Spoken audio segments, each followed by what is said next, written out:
বিরোধী দলের মধ্যে ফ্যাসিবাদী মানসিকতা দেখতে পাচ্ছেন বলে প্রধানমন্ত্রীর উপদেষ্টা রুহুল কবির রিজভী আজকে এক মন্তব্য করেছেন।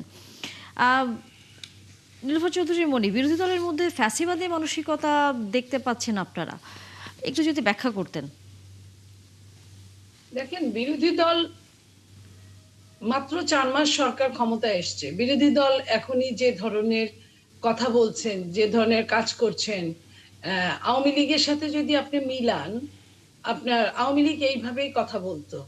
একদম কোনো মানে সহ্য ক্ষমতা না, কিছু না, হঠাৎ করে একটা কথা বলতে, একে থাকতে দেওয়া হবে না, একে রাখা হবে না, একে যেভাবে আগেরটাকে তাড়িয়েছি সেইভাবে একে তাড়াবো, এই ধরনের কথা তো এক ধরনের আছেই।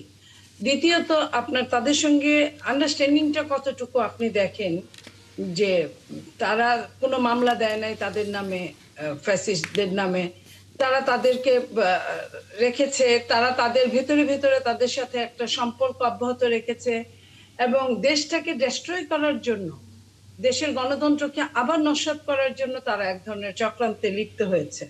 তো এই জায়গাগুলো থেকে তো আমরা বলতেই পারি যে তাদের আচরণটা স্বাভাবিক আচরণ না। মনিরা শর্মিন, আওয়ামী লীগের সাথে আপনাদের কি সম্পর্ক রয়েছে? আহ, উম, আমি আসলে জানি না যে আসলে কোন জায়গা থেকে আম, এই কথাটি আসলে সরকারি দলের সাহেব উনি বলেছেন। আম, সম্পর্ক বলতে উনি হয়তো এটার যেভাবে বলেছেন যে আহ, ওই যেটা নীলফামণি আপা বলছিলেন যে খুব দ্রুততম সময়ের মধ্যে ধৈর্য শক্তি না থাকা এবং যা খুশি বলে দেওয়া, এই ধরনের একটা পার্সপেক্টিভ থেকে হয়তো বলেছেন। আম, আমার মনে হয় যে আহ, বাংলাদেশে গত 15 বছর কোনো বিরোধী দল ছিল না। মানে আমরা তো মানে বিরোধী দল হিসেবে যেটা দেখেছি শুনেছি সেটা হচ্ছে যে এক ধরনের গৃহপালিত বিরোধী দল। আম, সরকারের আসলে আমি বিশ্বাস করি যে এই নির্বাচিত সরকার এই বিষয়টি মাথায় রেখেই সরকারটি গঠন করেছে, যে সে বিরোধী দল থেকে আসলে যথেষ্ট রকমের চাপ পাবে। এবং আমার কাছে অবশ্য এই জায়গাতে মনে হয় যে বিরোধী দলের যে বিরোধিতা সেটাও আসলে যৌক্তিক ভাবে হতে হবে। এবং এই যে মাঠে নেমে যাব, মানে সরকার ফেলে দিব, এই ধরনের পলিটিক্যাল রেটরিক, এটা অবভিয়াসলি আমরা সবাই বুঝি, রাজনৈতিক বক্তব্যের সময়, জনসভায় বক্তব্যের সময়, সমাবেশে বক্তব্যের সময় এই ধরনের পলিটিক্যাল রেটরিক ইউজ করা হয়। তবে আমার যেটা মনে হয় সেটা হচ্ছে সরকারের বিরোধিতার ক্ষেত্রে যৌক্তিকভাবে বিরোধিতা করা শ্রেয়। এবং সরকারের পলিসি গুলো যেগুলো ভুল পলিসি নিচ্ছে বলে মনে হচ্ছে, এবং এই বাজেটে নানান ধরনের এই ঘাটতি বাজেটের কথা আমরা বলছি, তো সেই জায়গাগুলোতে যৌক্তিকভাবে আসলে এই সমালোচনাগুলো যদি তুলে ধরা হয়, সেক্ষেত্রে আমার মনে হয় যে সরকারের পক্ষ থেকেও আসলে এই ধরনের কথা বলবার অবকাশ কম থাকে। এবং আম, একটা জনগণের কাছে একটা বার্তা যায় যে এই বিরোধী দল আসলে অন্যান্য সময়কার বিরোধী দলের মতো কিন্তু না। আপনাদের তো আহ্বায়ক রাহিদ ইসলাম তিনি বলছেন যে সরকার আওয়ামী লীগের পুনর্বাসনের স্বপ্ন দেখছে। কেন আপনাদের মনে হচ্ছে বা সরকার আওয়ামী লীগকে ফিরিয়ে আনার এক ধরনের প্রচেষ্টার মধ্যে আছে? দেখেন, সরকারের বিভিন্ন সময় আপনি যদি আসলে তার বিভিন্ন কথাবার্তা এবং বিভিন্ন কিছু যদি আপনি একটু খেয়াল করেন, সেটা হচ্ছে যে সরকারের অতি গণতান্ত্রিকতা, এটা একটা অসুবিধার জায়গা আমার মনে হয়। কারণ অতি গণতান্ত্রিকতা কেন বলছি, এই যে বিভিন্ন সময় আমরা খুব দায়িত্বশীল পর্যায় থেকে শুনি যে প্রত্যেকটি দলকেই আসলে তাদের মতো করে কার্যক্রম পরিচালনা করতে দিতে হবে। তারপরে প্রত্যেকটি দলই আসলে মানে গণতন্ত্রের যে নানান ধরনের চিত্র দেখায় যে না, এটা আসলে মানে আওয়ামী লীগদের আসলে বা যে কোনো সংগঠনই আসলে নিষিদ্ধ, কার্যক্রম নিষিদ্ধ, এটা অগণতান্ত্রিকতা, এই ধরনের কথা কিন্তু আমরা খুব দায়িত্বশীল পর্যায় থেকে শুনছি। তো সেই জায়গা থেকে কিন্তু এই ধরনের প্রশ্ন আসে যে আসলে সরকার আওয়ামী লীগের ব্যাপারে এই প্রশ্নটা তারা আসলে কিভাবে ডিল করছে। এবং আমরা দেখছি যে দেখেন, এই যে আওয়ামী লীগ একটা নিষিদ্ধ রাজনৈতিক সংগঠন, তো এই নিষিদ্ধ সংগঠনের যারা আসলে মানে বিচারের আওতায় আসবে, ইনক্লুডিং আমি যদি বলি শেখ হাসিনা, এই বিচার কার্যটা কিন্তু আপনি দেখেন অত্যন্ত ধীর গতিতে আগাচ্ছে। তো সেই জায়গায় আসলে সরকারের কি পরিকল্পনা সরকার কিন্তু স্পষ্ট করছে না। তো সেখান থেকে এইটা রাজনৈতিক একটা বক্তব্যের ক্ষেত্রে আমার মনে হয় যে এটা যৌক্তিকতা আছে, যে সরকার আসলে আওয়ামী লীগের ব্যাপারে আসলে কি চিন্তা করছে। তো আওয়ামী লীগের ভোট এক এক জিনিস, মানে রাজনৈতিক জায়গা থেকে আওয়ামী লীগের ভোট এক জিনিস, কিন্তু আওয়ামী লীগ তো দল হিসেবে একটা অপরাধ করেছে, সে মানবতা বিরোধী অপরাধ করেছে। তো সেই জায়গা থেকে একটা গণহত্যার মতো মানে ঘটনা ঘটানোর পরে সেই দলটার আসলে বিচার কার্যে এত ডিলেমা কেন, বা সে নানান ধরনের দায়িত্বশীল পর্যায়ে থেকে, আমি যদি বলি যে তথ্য উপদেষ্টা, ওনার কথায় বিভিন্ন ডিসক্রিপেন্সি পাওয়া যায়। তো এই জায়গা থেকে সরকার আসলে, আমার মনে হয় যে বিরোধী দল থেকে যখন এই প্রশ্নটা আসছে, সরকার আসলে অ্যাকনলেজ করা দরকার এবং তার জায়গাটা স্পষ্ট করা দরকার খানিকটা। তো আমার মনে হয় তাহলে সংশয় অনেকটা কমে যাবে। নীলুফার চৌধুরী মনি, আপনাদের বিরুদ্ধে বিরোধী দল বলছে যে আপনারা আওয়ামী লীগকে ফিরিয়ে আনার প্রচেষ্টার মধ্যে আছেন, এবং আহ, কেন তারা বারবার বলছে সেটা কিছুটা হলেও মনিরা শারমিন বলেছেন যে আপনারা অনেক বেশি উদার গণতন্ত্রের নাম করে অনেক সুযোগ সুবিধা দিচ্ছেন বিরোধী দলগুলো থেকে শুরু করে এই নিষিদ্ধ সংগঠনগুলোকে। আমি আমি যেটুকু বুঝেছি মনিরা যেটা বলেছেন, আমি এটুকু শুধু প্রমাণগুলো দিতে চাই। মনিরার যে চিফ এনসিপি, উনি কিছুদিন আগে বলেছেন আওয়ামী লীগদেরকে দলে নিতে কোনো আপত্তি নাই তাদের। আপনার জামাতের আগেই বলেছে আওয়ামী লীগকে মাফ করে দিলাম, আপনার নিশ্চয়ই মনে আছে। তো বিএনপি কি করেছে? বিএনপি কিন্তু তারা যখন নিষিদ্ধ করে তখন যায়ও নাই, কথাও বলে নাই, কিছুই বলে নাই। আমরা জামাত যখন নিষিদ্ধ করেছে তারও বিপক্ষে ছিলাম, যে এটা নিষিদ্ধ করা ঠিক না। তো আওয়ামী লীগের সময় আমরা কথা বলি নাই, কিন্তু বিএনপি যখন রাষ্ট্রীয় দায়িত্ব নিয়েছে তারপরে কিন্তু বিএনপি কাগজে কলমে নিষিদ্ধ করেছে, নাম্বার ওয়ান। নাম্বার টু, গতকালকে তাদের প্রতিষ্ঠা বার্ষিকী ছিল। বিএনপির কিন্তু সব জায়গায় বিএনপি নেতাকর্মীদের মিছিল হয়েছে, যুবদল, ছাত্রদল, মূল দল, এবং তারা কেউই মাঠে নামতে পারে নাই, নামে নাই। তার মানে বিএনপি উদারনৈতিক রাজনীতি করতে পারে, কিন্তু এটা এমন না যে আইন যাকে কোনোভাবে মানছে না তাকে নিয়ে বিএনপি কাজ করবে। বিএনপি সেটা করে না। বিএনপির চেয়ে বরং তারা যে সুবিধাটা, আমি যদি আমার যদি ভুল না হয়, দেখেন হাদিকে যে গুলি করেছে, হাদিকে যে গুলি করেছে সে আওয়ামী লীগ করতো। তারা কিন্তু ওই যে ওই ওই জায়গায় নাহিদ যেটা বলছিল নিতে আপত্তি নাই, সেইভাবে কিন্তু তারা নিয়েছিল। শুধু নেয় না, একদম কলিজার ভেতরে ঢুকিয়ে ফেলেছিল, যে কিনা একদম অতন্ত্র প্রহরী হয়ে একদম কান বরাবর গুলি করে দিল। এই যে এটা কি অতি বিশ্বাস না অতি ভরসা, নাকি তাদের দলে আসলে আর কোনো বাদ বিচার নাই? আপনি আপনি এখান থেকেই প্রমাণ পাবেন। বিএনপি কিন্তু এই কাজগুলো করে নাই, কারণ বিএনপির তো লোকবলের অভাব নাই। বিএনপির যা নিজস্ব লোকবল আছে তারাই তো কত কষ্ট পাচ্ছে, কত কষ্ট করছে। এই ত্যাগী নেতাদের ওইভাবে মূল্যায়ন করতে পারছে না। দেশের এই অবস্থার মধ্যে বিএনপি এই নিয়ে হিমশিম খাচ্ছে। তো বিএনপি নতুন করে আওয়ামী লীগ থেকে লোক পটায় বের করে আনার কোনো কারণ নাই। আর আওয়ামী লীগ করতে যে বিএনপি ওইভাবে আইনের বাইরে কাজ করবে না, সেটা আমি গতকালকে আমি প্রুভ করে দিলাম। যদিও জামাত একটু বেশি দেখিয়ে ফেলেছে। জামাত কি করেছে? সাংবাদিক পিটিয়েছে গতকালকে। আপনার আবার ওই 32 নম্বরের আশেপাশে সাংবাদিক পিটিয়েছে। কি বলেছিল? সাংবাদিকের দোষটা কি ছিল? সাংবাদিক বলেছিল আপনারা যদি সবাই বক্তব্য না দিয়ে একটু বক্তা কমিয়ে দেন তাহলে খবরটাই ধরাতে পারবে। মানে সে তার বক্তব্যগুলো নিয়ে খবর ধরাতে পারবে। এতেই তারা আওয়ামী লীগ সন্দেহ করে তাকে পিটালো, যেটা পরবর্তীতে জামাতের নেতারা বলেছে তাদের সন্দেহ হয়েছিল। একজন সাংবাদিক পর্যন্ত রেহাই পেল না। তো বিএনপি তো এই কাজগুলো করবে না। তাহলে বিএনপি প্রমাণ দিয়ে, এরকম অহরহ আমরা প্রমাণ দিতে পারি যে তারা কতটা আওয়ামী লীগ নিয়ে চলে, আওয়ামী লীগের জন্য কাজ করে, আওয়ামী লীগ হয়ে কাজ করে।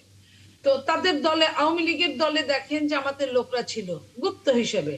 আপনি দেখেন এই যে সাদিক কায়েম থেকে শুরু করে ছাত্র শিবিরের যারা আছে সবই তো আপনার, কিংবা এনসিপি তেও যারা আছে তাদেরও অনেকেই আপনার ছাত্রলীগের পোস্টেড ছিল। তো তারাই তারাই একটা সময় করতো, এখনো তারাই। তো এইখানে আপনার ইসের নির্বাচনের সময় আপনার যারা ছাত্রলীগ করতো তারা এনসিপির হয়ে কাজ করছে না, কারণ বন্ধু বন্ধুকে ভুলতে পারে নাই। বছরের পর বছর একসাথে থেকেছে, এক বিছানায় থেকেছে, একসঙ্গে খেয়েছে, একসঙ্গে ঘুরেছে, এটা ভুলতে পারে নাই।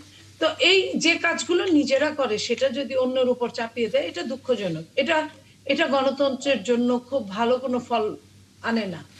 আমরা চাই কি? আমরা চাই, শারমিনরা চাই, এবং বিরোধী দল জামাতও চায় যে গণতন্ত্র টিকে থাকুক। যদি তাই চায় তাহলে কথা একরকম হবে কেন, কাজ আরেক রকম হবে কেন? মনিরা শারমিন, আপনার যদি এই বিষয়ে কোনো বক্তব্য থেকে থাকে। দেখেন, প্রথমত আমি আসলে আমার খুব বেশি কিছু এখানে প্রমাণ করবার নাই। আপনার খেয়াল থাকবার কথা, খুব রিসেন্ট একটা বিষয়ে কিন্তু আমাদের চোখে পড়েছে যে একটা আম, আম, মানে পুলিশ একটা চিঠি ইস্যু করেছে, সেখানে বলেছে যে সতর্কতামূলক ব্যবস্থা নেওয়ার ব্যাপারে, যে নিষিদ্ধ ঘোষিত সংগঠন তারা আসলে মিছিল করতে পারে। এবং সেখানে দেখা গেছে যে সেখানে বলা হচ্ছে যে মানে মেইনলি পুলিশের পক্ষ থেকে সবসময় বলা হয় যে বৈষম্য বিরোধী ছাত্র আন্দোলন এবং এনসিপি এরা আসলে মানে টার্গেট। এবং দেখেন এই জায়গা থেকে সবসময়ই আওয়ামী লীগের যেটা মানে আমরা বিভিন্ন ভাবে যে দিল্লি থেকে যে বার্তাগুলো পাই, সেখানেও সবসময় একটা বাধা হিসেবে দেখা হয় যে এনসিপি যারা লোকজন আছে তাদের বিভিন্নভাবে থ্রেট দেয়া, তাদের নানান ভাবে ইনবক্স বা বিভিন্ন কলের মাধ্যমে হুমকি দেওয়া, এগুলোর মধ্যে কিন্তু আমরা আছি।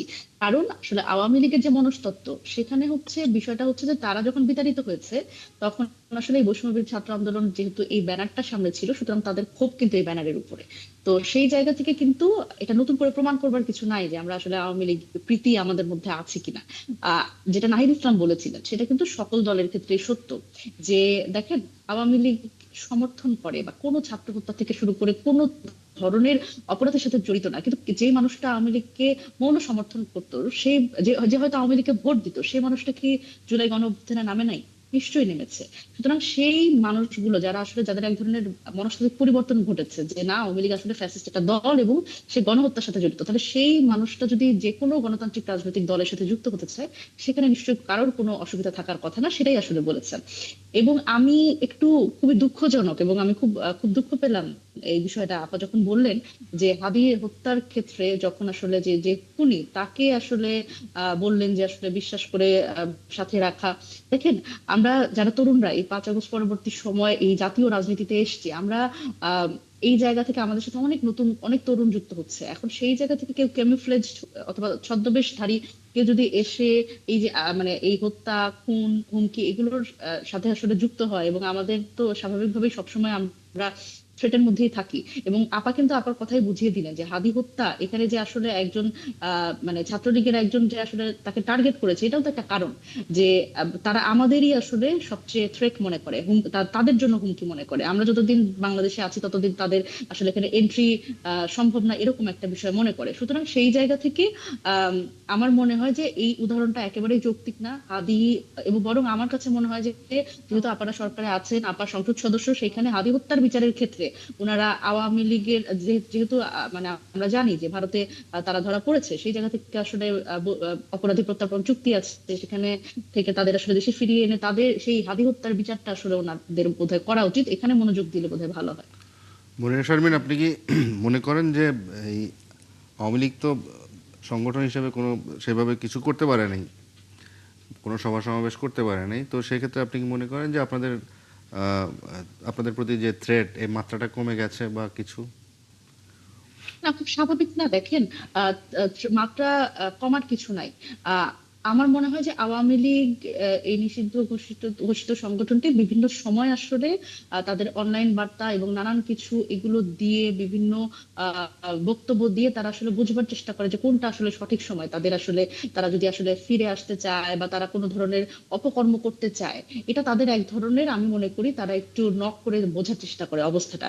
এবং দেখেন এবার এই 23 জুন তাদের যে প্রতিষ্ঠা বার্ষিকী আহ, বলছে, সেইখানে আসলে সকল রাজনৈতিক দলের কিন্তু একটা ঐক্য ছিল। এবং এখানে আপনি দেখেন যে বিএনপি, ছাত্রদল, জামাত, এনসিপি সকলেরই কিন্তু এক ধরনের মাঠের কর্মসূচি ছিল। এবং আমি যদি বলি যে 6টি জেলায় পুলিশ প্রশাসন এবং আর্মি মোতায়েন করা ছিল, তো সেই জায়গা থেকে তারা আম, এই জায়গায় আসলে খুব বেশি হালে পানি পায় নাই, আমি এই ধরনের কথাই বলতে চাই। তো সেই জায়গায় যেখানে একটা আওয়ামী লীগ প্রশ্নে কিন্তু আমাদের একটা অঘোষিত ঐক্য আছে এখন পর্যন্ত, আমি এটা দাবি করতে পারি। এবং এই ঐক্যটা ভবিষ্যতে থাকলে আমার মনে হয় যে তারা সেই সাহসটি করবে না। এবং যেই আসলে দলটি বাংলাদেশের কোনো মানে যে দল বলছি সরি, যে সংগঠনটি নিষিদ্ধ ঘোষিত সংগঠনটি, যেটি আসলে বাংলাদেশের কোনো সংগঠনই না, যেটা একটা দিল্লির হেডকোয়ার্টার ভিত্তিক একটা সংগঠন, যেটা বাংলাদেশে আসলে একটা কি বলবো এটাকে, বাংলাদেশে কার্যক্রম চালাতো, তারা তাদের হেডকোয়ার্টারে ফিরে গেছে। এবং আমার মনে হয় যে তাদের আসলে খুব সুযোগ নাই। অন্তত বাংলাদেশে যেই দলগুলো রাজনীতি করছে, তারা সবাই আসলে এই একটা জায়গায় ঐক্য আছে, আওয়ামী লীগের মানে আওয়ামী লীগের বিরুদ্ধে এখানে সবার ঐক্য আছে। সেখানে থ্রেট কমার বাড়ার আসলে ব্যাপার না। আমরা আসলে যদি থ্রেট মনে করতাম তাহলে তো আসলে 5 আগস্ট আগস্টে আমরা নামতামই, মানে 5 আগস্টে এই ঘটনাটা ঘটতোই না বা আন্দোলনটা হতোই না। তো থ্রেটের থেকে বড় কথা মানে এই থ্রেট আসলে সবসময় থাকবে, কারণ এরা স্বাভাবিকভাবে চোরাগুপ্তা হামলা চালানোর চেষ্টা করবে বিভিন্ন সময়, যখনই যেরকম সুযোগ পাবে। যেমন হাদির ঘটনাটা যখন ঘটলো তখন তো আসলে তারা খুব ওপেনলি নামতো না, কিন্তু তারা তো এই ধরনের একটা পরিকল্পনা বা ছক করেই কিন্তু আসলে এই কাজটি সংগঠিত করেছে। এখন এখানে আসলে থ্রেট কমার বাড়ার কোনো এখানে ব্যাপার না, থ্রেট এখানে আরেকটা সবসময় আছে প্রাসঙ্গিক আমরা। বিষয় এসে যায়, সেটা হচ্ছে আপনারা যেভাবে সরকারি দলকে দোষারোপ করছেন যে তারা আওয়ামী লীগের সাথে আঁতাত করছে, বা সরকারি দল যেভাবে আপনাদেরকে আঙ্গুল দিচ্ছে, আঙ্গুল দিয়ে বিভিন্ন বিষয় বোঝানোর চেষ্টা করছেন, তো সেক্ষেত্রে এই যে ঐক্যের কথা বললেন, এটা কি কতদিন কন্টিনিউ করা সম্ভব হবে যেভাবে আপনারা দোষারোপ করছেন, নাকি? হ্যাঁ, আচ্ছা, না, এখানেও আমি একটা মানে খুব নিরাশ না আমি, কারণ হচ্ছে এই যে বারবার করে মনে করিয়ে দেওয়া, সরকার দলকে মনে করিয়ে দেওয়া যে না আপনি মানে তোমরা কিন্তু আসলে আওয়ামী লীগের সাথে এক হতে পারবে না, কোনোভাবেই সম্ভব না, বা এটা হচ্ছে যদি সরকারের পক্ষ থেকেও যদি আসলে বিরোধী দলকে বলা হয়, তাহলে আসলে একটা মানে এই জায়গা থেকে আমার মনে হয় যে আম, একটা বারবার মনে করিয়ে দেওয়ার একটা জায়গা আছে যে এটা কিন্তু আসলে সম্ভব না। বাংলাদেশের গণতান্ত্রিক জায়গায়, গণতান্ত্রিক পরিবেশে এরকম একটা নিষিদ্ধ ঘোষিত জঙ্গি সংগঠনের আসলে রাজনীতি করবার নৈতিক কোনো অধিকার নাই, এবং কিন্তু তাদের আপনারা আসলে যখন কোনো সরকারকে কার্যক্রম। বলেন যে ফ্যাসিবাদের মতো করে আচরণ করছে সরকার, তখন এই ঐক্যটা সামনের দিনগুলোতে এক ধরনের ঝুঁকিতে পড়ে হ্যাঁ কিনা? ঝুঁকি, এবং পাশাপাশি জামাতের আমির আজকে বলছিলেন, সম্ভবত তিনি একটি গতকাল একটি সমাবেশে তিনি বলছিলেন যে বর্তমান সরকার আইন শৃঙ্খলা থেকে শুরু করে সাধারণ মানুষের জীবনযাত্রার ব্যয় থেকে শুরু করে এই সকল জায়গায় অনেকটাই হচ্ছে ব্যর্থ হয়ে গেছে, যার জন্য তারা মনে করেন যে বর্তমান সরকারের আসলে এখন আর থাকার প্রয়োজন নেই। এরকম একটি জায়গা যখন আসে সামনে, তখন বর্তমান সরকারের সাথে আসলে ঐক্য যে কোনো বিষয়ে হোক না কেন, শুধু আওয়ামী লীগ ইস্যুতে না, যে কোনো বিষয়েই আসলে সেটি ধরে রাখাটি সহজ কি? না, হ্যাঁ, এই জায়গাটা আমি একটু স্পেসিফিকলি বলতে চাই। দেখেন, আওয়ামী লীগ টা কিন্তু আইডিয়া, এটা একটা যেরকম আদর্শ, একটা কাল্ট। এবং আওয়ামী লীগ কিন্তু ওই যে এই যে বারবার করে বলা হচ্ছে আওয়ামী লীগ হয়ে যাওয়া, আওয়ামী লীগ মানে কি, বিএনপি আওয়ামী লীগ হয়ে যাওয়া মানেটা আসলে কি? এই যে দেখেন, আপনি যদি একটু খেয়াল করেন যে প্রাতিষ্ঠানিক দলীয়করণ থেকে শুরু করে এই যে বিভিন্ন জায়গায় মানে চর দখলের মতো আসলে প্রতিষ্ঠানগুলো যেভাবে করে দখল করা হলো, এবং এই জায়গাগুলোতে বিভিন্ন ক্ষেত্রে আমরা যেভাবে করে দেখছি যে আসলে বিরোধী পক্ষকে বিভিন্ন ভাবে আসলে হেনস্থা করা। ধরেন এই যে আমরা মত প্রকাশের স্বাধীনতার কথা বলি, কোন স্ট্যাটাস দিলে তারপর ধরে নিয়ে যাওয়া, এই যে এই বিষয়গুলো কিন্তু আওয়ামী যে একটা নোশন বা আওয়ামী যে ন্যারেটিভ সেটাকে সাপোর্ট করে। তো সুতরাং আমরা আসলে কোনোভাবেই চাই না যে বিএনপি আওয়ামী লীগ হয়ে যাক, এবং আওয়ামী লীগ নীলুফার হয়ে যেতে চৌধুরী যেতে মনি, আসলে চর পারবে না। দখলের মতো আপনারা বিভিন্ন বিএনপি প্রতিষ্ঠান দখল বিএনপি কিন্তু করছেন। পারবে না, না, আমি একটু বলতে চাই যে জি। বিএনপি কিন্তু আওয়ামী লীগ হইতে পারবে না। কারণ হচ্ছে বিএনপি আসলে মানে একেবারে ঐতিহ্যগত ভাবেই যে দলটা, তারা আসলে কোনোভাবেই বিভিন্ন সময় আওয়ামী লীগ হওয়ার চেষ্টা করেছে কিন্তু তারা পারে নাই। দেখা গেছে যে তারা আসলে আইডিয়াটা দিয়েছে এবং পরবর্তীতে আওয়ামী লীগ সেটা ইমপ্লিমেন্ট করেছে, কিন্তু তারা কিন্তু আসলে পারে নাই, কারণ তারা আসলে উদারনৈতিক গণতান্ত্রিক দল, তারা আসলে চেষ্টা করলেও পারে না। সুতরাং আমার মনে হয় যে বিএনপি বিএনপির এই আওয়ামী লীগ হতে চেষ্টা করেছে, অপরিণামদর্শিতা নীলুফার আওয়ামী লীগ চৌধুরী মনি? যাতে না ফিরিয়ে আনে। জি, বিএনপি যে কথাটা মনিরা বললেন লাস্ট লাইনটা, বিএনপি চাইলেও পারে না। বিএনপি এই জন্য বিএনপি চাই না, চাইলে পারবে না তা না। বিএনপির মানুষগুলো এমনই যে তারা কারো কখনো অন্যায়মূলক কিছু চায় না, এবং তা কারো হতে চায় না, কারো মতো হতে চায় না। বিএনপির নিয়ে যে কথাটা যতবার করে বলা হয়েছে, বিএনপি যতটা না করেছে তার চেয়ে অনেক বেশি কি প্রোপাগান্ডা হয়েছে না? তারপরও বিএনপি কে নিয়ে খোদ মাননীয় প্রধানমন্ত্রীকে নিয়ে যেভাবে বিরোধী দলরা কথা বলছে, আমি এনসিপির কথা বলছি না, এনসিপির দুই একটা নাসিরুদ্দিন পাটোয়ারি তো আছেই, আমি ওটা বাদই দিলাম যে ওদের না হয় ওরা নতুন দল, ওদের অনেক কিছু আমি অন্য চোখে দেখি, কিন্তু জামাতের মতো দল যখন আজে বাজে কথা বলছে, বিএনপি কিন্তু অনেক কিছু না শোনার ভান করছে। এটা কিন্তু আজকে নতুন না, আপনি 5ই আগস্টের পরে থেকে দেখেন কি এমন যা বলে নাই তথাকথিত সেই সময়ের সরকার। যেমন এনসিপি সেই সময়ের সরকার ছিল, তেমন জামাত ইসলামী সেই সময়ের সরকার ছিল। তারা যা বলতো সেটাই হতো, তার মানে কি তারাই সরকার। তারা ডিসি ট্রান্সফার করতো, এসপি ট্রান্সফার করতো, সচিব বসাতো, ভিসি বসাতো। আমি এটা শুধু এনসিপি বলছি না, এনসিপি কতটুকু চেনে আমি এটার সঙ্গে জামাতকে বলছি, যারা অনেক দিন যাবত এই রাজনীতিটা করে আসছে। বিএনপি কিছুই বলে নাই, দেখে না দেখার ভান করেছে। বিএনপি কি চেয়েছে? একটা নির্বাচন হোক। বিএনপি নির্বাচনটা চেয়েছে যে জনগণের প্রত্যাশাটা পূরণ হোক। আজকে নির্বাচন হয়েছে, বিএনপি লাভবান, অস্বীকার করছি না। এনসিপি কি লাভবান না? জামাত কি লাভবান না? সবাই, প্রত্যেকেই আমরা আমাদের জায়গা থেকে লাভবান। কারণ 7 মাসের 8 মাসের একটা এনসিপি তো চায়, চিন্তা করতে পারেন না যে তারা সরকারে আসবে।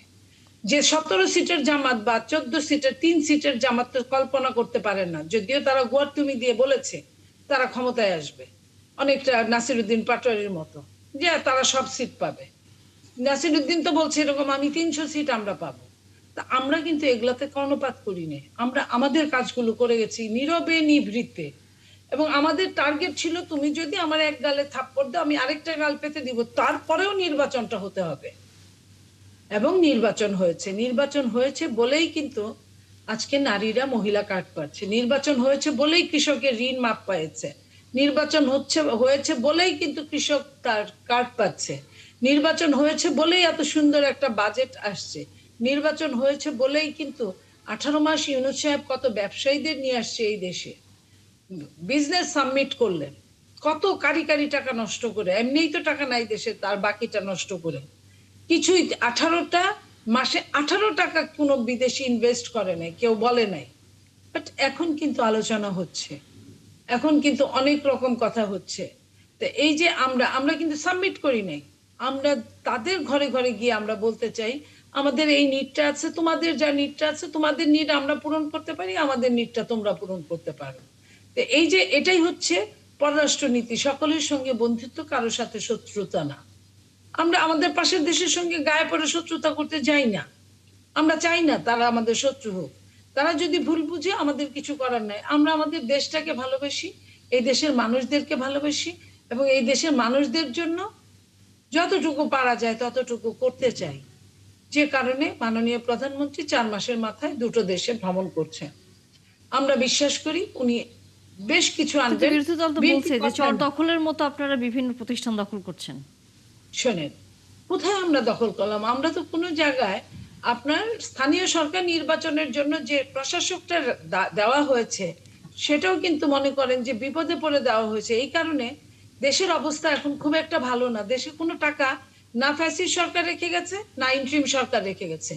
এই যে দেশের এত সমস্যা, আন্তর্জাতিক যুদ্ধ, দেশের টিকা, হামের টিকা কেউ দেয় নাই বাচ্চাদেরকে, এগুলো সবকিছু মিলে যখন দেশের অবস্থা খারাপ, তখন বিএনপি সরকার ক্ষমতায় আসছে।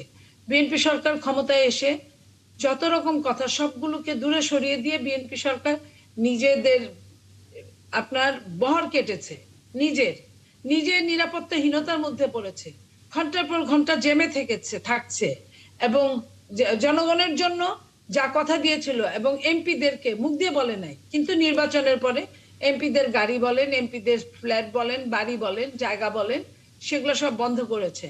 এই যে করেছে, এখন কি বলে? যে বিরোধী দল মুখ দিয়ে ইস্তেহারে বলেছিল আমরা এই নিব না ওই নিব না, তারা এখন মহান জাতীয় সংসদে বলে তাদের এই চাই ওই চাই ওই চাই, পর্দা চাই, ওভেন চাই, মাইক্রোওয়েভ চাই, আপনার ওয়াশিং মেশিন চাই, ইত্যাদি ইত্যাদি। বাট বিএনপি তো এগুলা বলে নাই, বিএনপি এখনো বলে না। তো বিএনপির এরপরে যদি বলে, বিএনপি অত বড় একটা দল, আপনার 17 বছর লুণ্ঠিত হয়েছে বিএনপি সম্পত্তি, অনেক সময় লুণ্ঠিত সম্পত্তি উদ্ধার করতে গেলেও কিন্তু 5টা বাজে কথা বলে। কেন বলে? কারণ প্রশাসন কিন্তু এখনো আওয়ামী লীগের আছে, বাকিটা জামাতের আছে, প্রশাসন এখনো বিএনপির হয় নাই। আপনার যেটা বলছিলাম, বিএনপির স্থানীয় সরকার প্রশাসক কেন দিল? বিএনপির দেশের এত দুঃসময়ের মধ্যে বিএনপি রাষ্ট্র ক্ষমতায় আসছে, এখন যদি বাইরের কাউকে বসায়, সে যদি বিএনপির আরো ক্ষতি করে, কিচ্ছু করার থাকবে না। একে তো প্রশাসন হাতের বাইরে, দুয়ে যদি আপনার অন্যদের নিরপেক্ষভাবে আমরা যাদেরকে ভাবছি তারা তো আসলে আমাদের লোক না। রাজনীতিটা এমন হয়ে গেছে যে হিজিজ হুজুজ, এই হুজুজ ব্যক্তিরা যদি বিএনপির কথা না শুনে, তখন তো বিএনপি তাহলে কি অনেকটা এরকম আপনার কথার বক্তব্য ধরে, তার মানে বিএনপি যাতে সামনের সময়ে কোনো সমস্যায় না পড়ে, তাই সমস্যা দেওয়ার মালিক হচ্ছে আল্লাহ। আমি আপনার কথা বুঝতে পেরেছি। বিএনপি কে পাশ করবে না ফেল করবে, জনগণ ভোট দিলে বিএনপি পাশ করবে, জনগণ ভোট না দিলে বিএনপি ফেল করবে, এটা নিয়ে বিএনপির মাথা ব্যথা নাই। কিন্তু নির্বাচনটা যেন নিরপেক্ষ হয়, নির্বাচনের জন্য জনগণ আমার ভোট আমি দিব, যাকে খুশি তাকে দিব বলতে পারে, নির্বাচনের জন্য জনগণ ভোট দিতে যেতে পারে। এই জন্য বিএনপি যাতে কোনো এই ধরনের কোনো অপচয় না হয়, যেটা আপনার মনে করেন সজীব ভুইয়া থাকতে, এলজিআরডি মন্ত্রণালয়ে থাকতে যে অসুবিধাগুলো হয়েছিল, এখন শুনি হাজার হাজার কোটি টাকা সে সরিয়েছে। আমার কথা না, আপনাদের টেলিভিশন পত্রিকা এরা বলছে। সেইখানে এরকম ঘটনা যেন না ঘটতে পারে। সজীব ভুইয়ার যে এজাজ যাকে দেওয়া হয়েছিল, সে যে অন্যায় অপকর্মগুলো করেছে, সেই ধরনের অপকর্ম যাতে না হতে পারে, সেই জন্য বিএনপি সরকার সেই জন্য বিএনপি সরকার এই কয়েকদিনের জন্য প্রশাসক বসিয়েছে।